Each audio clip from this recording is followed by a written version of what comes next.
Welcome to Lecture 2, Philippine Aviation. Today, we will discuss about the strides and milestones of early Philippine aviators and track the development of aviation in our country. During the early American colonial period, there was an annual festival called the Manila Carnival, which celebrated the harmonious U.S. and Philippine relations. The carnival showed the commercial, industrial, and agricultural progress of the Philippines. During the second Manila Carnival, they invited C.F. Marquez to provide an exhibition flight.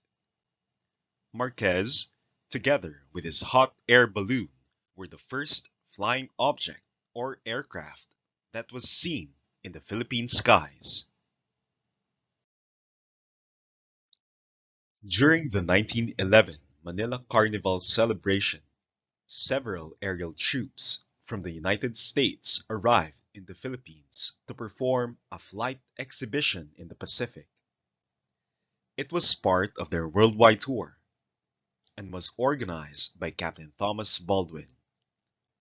Captain Baldwin was supposed to take the first flight, but unfortunately, his Red Devil biplane had some technical problems. So, he called his fellow aviator, James "Bud" Mars, to fill his place. James Mars was able to finish the first powered flight with his Shriver Skylark. Later that day, Captain Baldwin was able to fix his Red Devil biplane and was able to fly 10 miles out of Manila. It is the first recorded cross-country flight in the Philippines.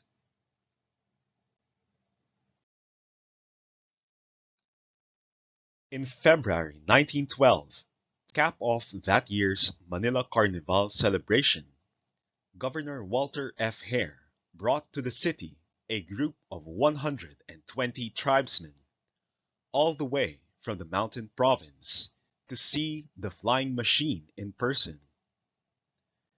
Governor Hare convinced Lee Hammond to let one of the tribesmen join him in a flight. The passenger for the flight was an Igorot chief named Gagaban. Overall, the flight was a success, and it officially marked Chieftain Gagaban as the first Filipino passenger.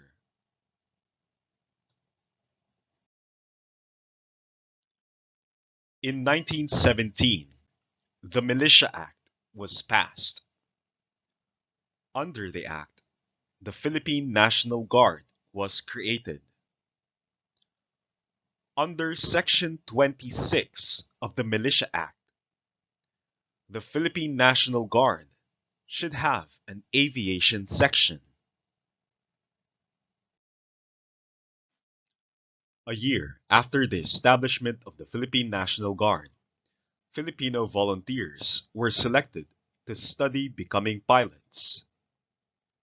They were sent to Corregidor for ground schooling.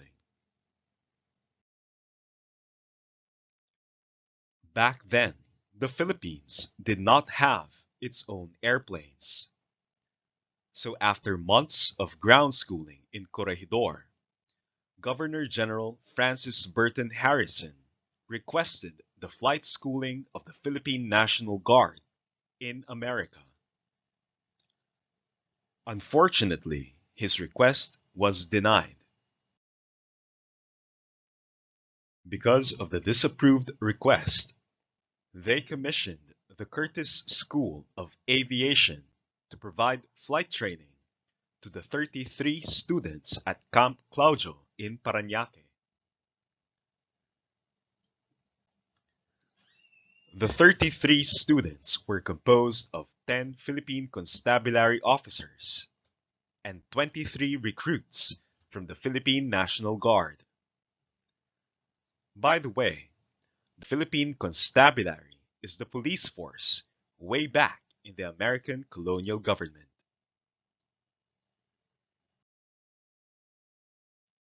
In 1919, Ruth Law went to the Philippines. Ruth Law was the first aviatrix or woman pilot to fly the Philippine skies. She was invited by the Aero Club of the Philippines, which included members like Presidents Manuel Quezon and Sergio Osmeña.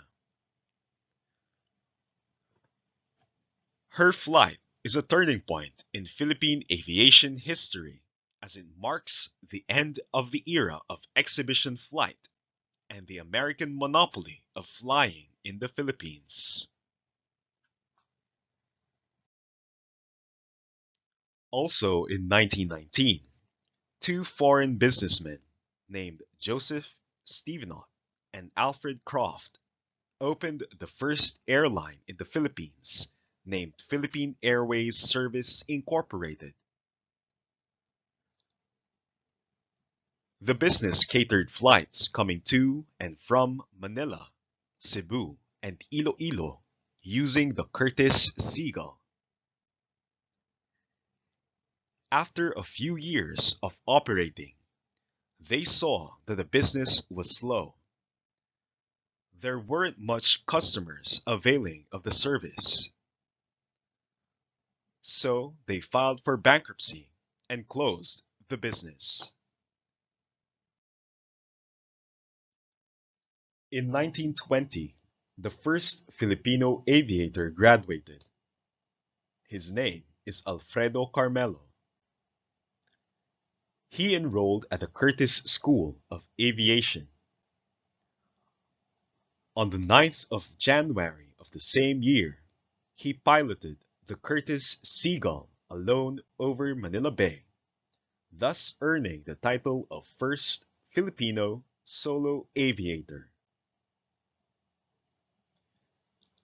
A few months after that, the first Filipino military pilot was able to spread his wings. It was in April of 1920 that Lieutenant Leoncio Malinao, a Philippine National Guard officer and flight cadet at the Curtis School of Aviation, took off from Camp Claudio near Manila on a Curtiss Jenny in the first ever solo flight by a Filipino military aviator. Malinao flew toward Cavite and then back to Manila via Pasay. In 1920, Jose Tinsay offered the first chartered service in the Philippines. When we say chartered service or chartered flights, these are the unpublished or unscheduled flights, meaning they can fly at any time of the day. Jose Tinsay offered flights from Iloilo to Bacolod and vice versa, using the Curtiss Oreo airplane. The first military airbase in the Philippines was built in 1922, and it was named Camp Nichols. If you live in the Pasay area, I'm quite sure you have read this word from jeepney signboards. Later on, Camp Nichols was renamed to Villamor Air Base in recognition of Jesus A. Villamor, who fought the Japanese in World War II.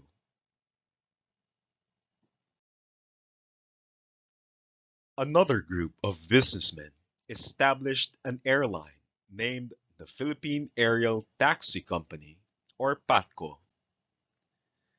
It offered flight coming from and going to Manila and Baguio City.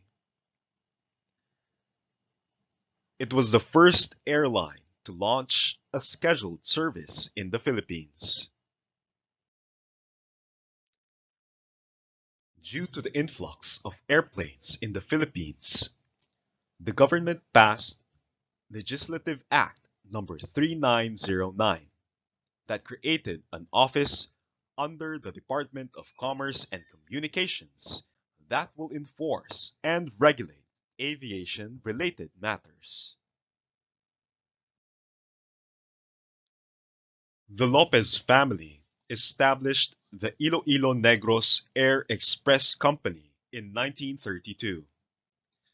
It served domestic routes to Bacolod, Baguio, Cebu, Davao, Del Monte, and Manila. The Iloilo Negros Air Express Company is the first Filipino-owned airline.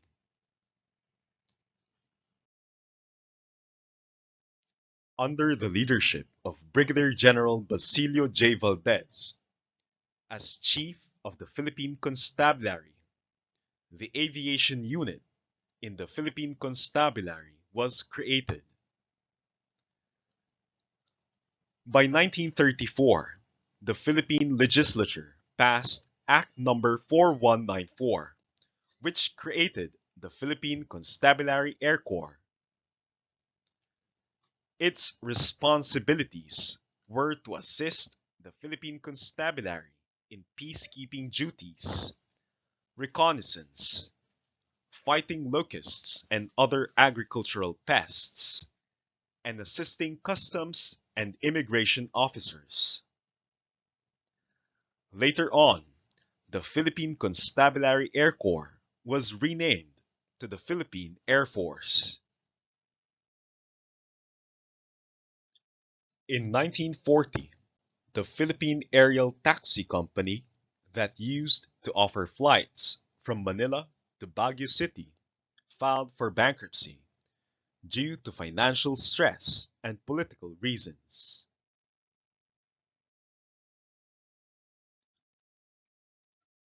Andres Soriano and former Senator Ramon J. Fernandez acquired the franchise of the Philippine Aerial Taxi Company.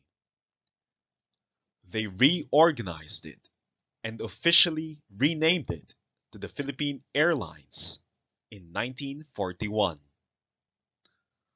On the slide, you will see the rates of the flights that they offered.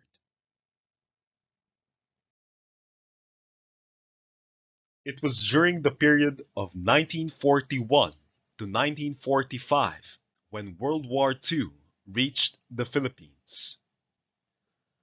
During this time, the government asked help from the PAL and the INAIEC to use their airplanes for different military purposes. By the end of World War II, INAIEC was rebuilt into the Far Eastern Air Transport Incorporated.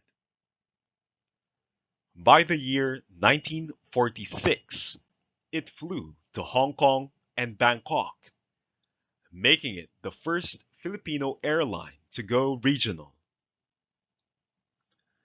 Later, with flights to San Francisco, Shanghai, and India, it became the country's first international airline service.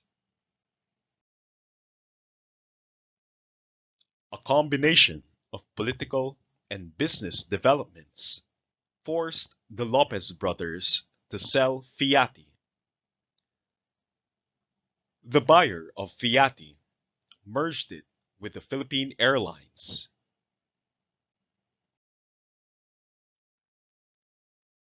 Republic Act No. 776 reorganized the Civil Aeronautics Board and Civil Aeronautics Administration. Fundamentally, it meant that they reorganized the mandate of the two offices. Matters regarding business permits, flights, and fares are under the supervision of the Civil Aeronautics Board. On the other hand, the Civil Aeronautics Administration became concerned with airmen licensing, aircraft airworthiness, and regulations concerning civil aviation. Through Republic Act 2232, the Philippine Airlines was given permission to use the Philippine flag as their logo, making the Philippine Airlines as our country's legacy airline.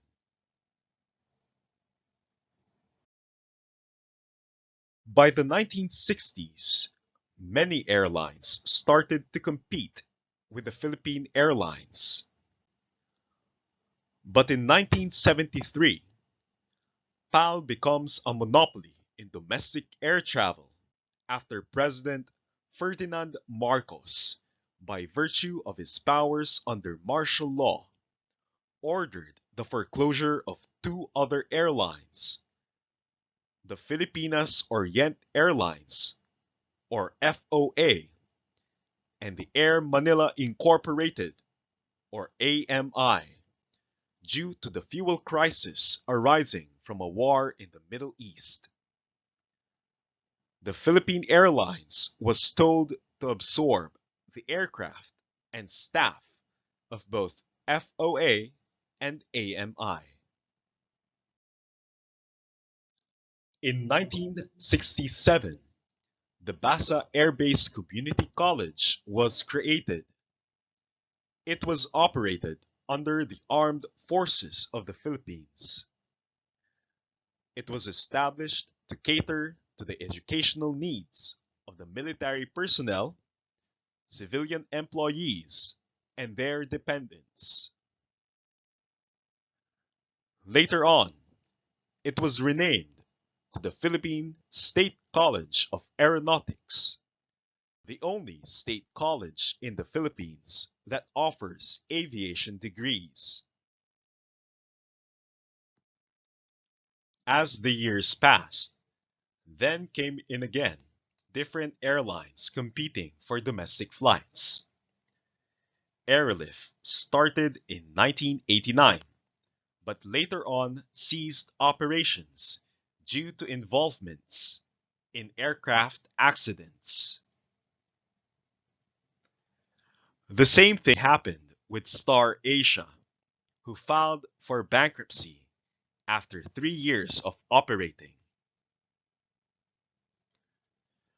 On the other hand, Grandair was forced to hold operations due to mounting debt and a problem with its Taiwanese creditors. In the year 1996, Cebu Pacific Air came into the picture.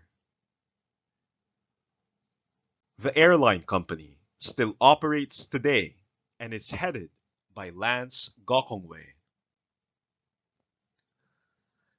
In 1995, Asian Spirit was established. It was rebranded to Zest Air and is now renamed to Air Asia Zest. Then we also have Sea Air in 1996.